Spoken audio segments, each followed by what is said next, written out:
안녕하세요.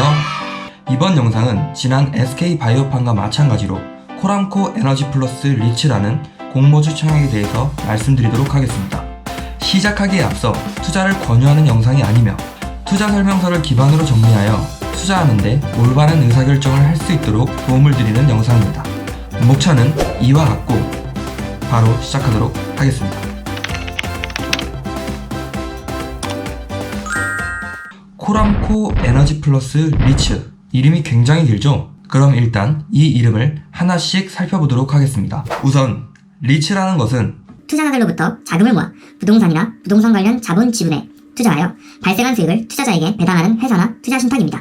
한마디로 우리들의 투자금을 받아서 부동산을 구매한 후 임대 및 매매 차익 등을 통해 수익을 내고 이 수익금을 우리들에게 배당의 형태로 돌려주는 것입니다. 그리고 맨 앞에 코람코라는 것은 코람코 자산신탁이 만들고 운영한다는 의미입니다. 코람코 자산신탁을 살펴보면 2001년에 설립되었고 부동산 신탁 중 현재 영업이익 11위에 있습니다. 영업이익이 매년 줄어들고 있는 것을 확인할 수 있습니다. 그리고 마지막으로 에너지 플러스라는 것은 그냥 리츠의 이름이라고 생각하시면 됩니다. 그럼 이 리츠는 무엇을 하는 것인지 한번 알아보도록 하겠습니다. 코람코 자산신탁이 SK네트워크스에게 187개의 주유소를 인수하게 됩니다. 이 많은 주유소를 인수하려면 굉장히 많은 돈이 필요할 것입니다. 주유소의 소재지는 이렇게 분포되어 있습니다. 절반 이상이 수도권에 위치하고 있는데 1조 2452억의 매매 대금으로 모든 주유소를 구매했습니다. 하지만 이것을 구매할 때 정말 회사 자본만으로 구매하기는 힘들지 않겠습니까? 그래서 돈을 빌리게 되고 그 돈으로 주유소를 구매한 것입니다. 그럼 그대로 사업을 하면 되는데 왜 상장이라는 것을 하게 되는 걸까요? 그 이유는 상장을 통해 우리에게 받은 투자금으로 빌린 돈을 갚기 위해서입니다. 1035억 원을 상환할 예정이며 고정금리가 5.7%입니다. 그 대가로 배당금을 이와 같은 계획으로 우리에게 지급한다고 합니다. 6개월씩 나눠져 있는 것을 보아 1년에 2번 배당을 진행하고 연수익률은 6% 이상입니다. 아니 근데 빌린 돈의 이자율이 5.7%인데 배당금을 6%를 주게 된다면 오히려 더 손해가 아닐까요? 그것은 이 표는 어디까지나 예상 수익률이고 이따가 설명드릴 투자할 때 위험한 상황들이 발생하게 되면 배당 수익률이 줄어들 수가 있는 겁니다. 즉 사업의 상황에 맞게 배당을 지급할 수 있으니 회사 입장에서는 좋은 거죠. 막말로 사업이 안 좋으면 배당금을 아예 안 줘도 되니까요. 우리에게 배당금을 주기 위해서는 돈을 벌어야 되잖아요. 근데 이 리츠는 어떤 식으로 돈을 버는지에 대해서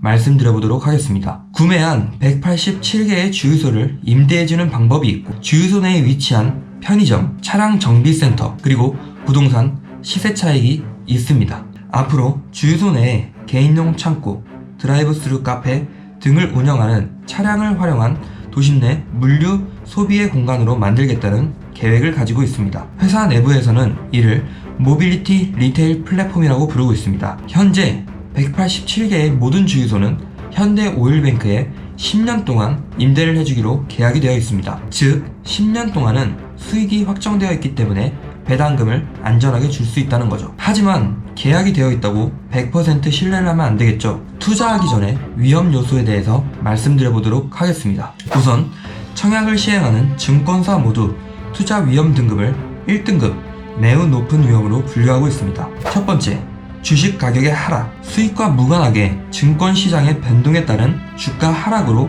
원금이 손실될 수가 있습니다. 그리고 두 번째, 경기 변동에 따른 위험, 부동산 시장은 국내 경기 변동 등에 민감하게 작용하기 때문에 부동산을 매각할 경우 기대하는 매각 차익 실현을 보장할 수 없으며 오히려 매각에 따른 손실이 발생할 수도 있습니다. 즉, 주유소의 가격이 내리는 겁니다. 시간이 지날수록. 세 번째, 신용 위험, 부도 위험이 있습니다. 대출 만기 시점에 계약 기간 연장이 이루어지지 않거나 또는 현대오일뱅크 이후에 새로운 임차인을 구하지 못하는 경우 대출금과 임대보증금을 상환해야 합니다. 이때 돈을 갚을 능력이 되지 않으면 부도가 나게 되는 거죠. 네 번째, 영업활동 악화의 위험, 주유소 관련 사업의 현황을 한번 살펴보도록 하겠습니다. 2020년 상반기 정유업종의 경우 유가의 급락, 국가 지역 간의 락다운, 코로나19 확산 저지를 위한 봉쇄 조치입니다. 이것들에 따른 수요 둔화로 수익성이 부진했습니다. 이 수치를 보게 되면 4월에는 초과 공급이 최대치가 되면서 유가가 마이너스까지 하락하였는데요.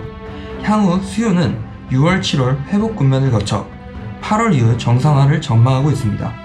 하지만 이것은 어디까지나 예상이고 예상치 못한 요인들로 인하여 수익성 및 안정성에 부정적인 영향을 미칠 수 있습니다. 임차인 관련 위험, 주요 수익원은 현대오일뱅크, SK네트워크스입니다. 주요 판매업과 주유소 내 입점한 세차 및 편의점 등의 운영에서 발생하는 수익을 기초로 임대료를 납부할 예정이므로 두 회사의 수익과 이 리츠의 수익은 연동된다고 보시면 됩니다.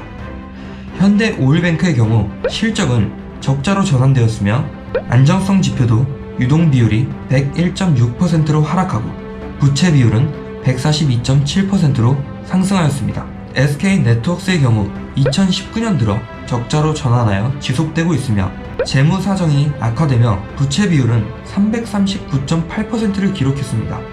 그리고 2020년 1분기에는 더욱 악화되어 365.1%를 기록하고 있습니다. 두 회사 모두 최근 수익성 및 안전성 지표가 악화되고 있는 추세이기 때문에 투자하실 때 참고해야 될 것 같습니다. 그리고 투자 정보 및 일정에 대해서 말씀드려보도록 하겠습니다. 약 2,100만 주를 기관 및 개인에게 판매하고 주당 5,000원, 총 1,066억을 모집합니다. 이 중에서 우리 같은 개인에게 주어지는 주식수는 1,100만 주이며 증권사별로 배정되는 주식수는 이와 같습니다. 청약에 대해서 설명드리기에 앞서서 SK바이오팜처럼 상장일에 시초가가 상한가를 갈 수가 없습니다. 이 점을 꼭 알아두셔야 되는데요. 보통 기업 상장의 경우 시초가가 상장가의 90%부터 200% 사이로 정해지게 됩니다. 하지만 리츠는 이미 공모가가 5,000원으로 정해져 있고 시초가도 5,000원으로 정해져 있다고 생각하면 됩니다. 그럼 첫날에는 마이너스 30%인 3,500원, 플러스 30%인 6,500원 사이로 종가가 될 것입니다. 그리고 청약 일정은 8월 5일부터 8월 7일이고 증거금은 50%, 납입 기일은 8월 11일입니다. 증거금이 50%라는 것은 원하는 금액의 50%만 가지고 있어도 주문을 할 수 있다는 것입니다. 예를 들어 100만원어치의 주식을 사고 싶다면 50%인 50만원만 가지고 있으면 주문을 할 수 있습니다. 그리고 납입 기일은 추가 납입 그리고 환불이 이루어지는 일입니다. 이것이 어떤 얘기냐면 8월 7일 청약 마지막 날에 경쟁률이 정해지는데요. 만약에 경쟁률이 100대 1이라면 만원어치에 해당하는 주식 2주를 받습니다.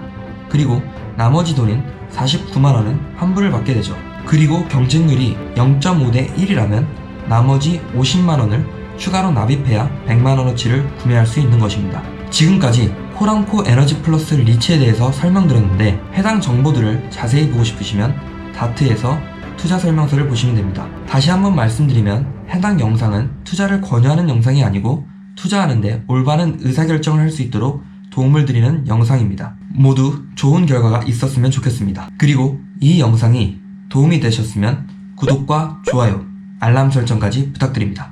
감사합니다.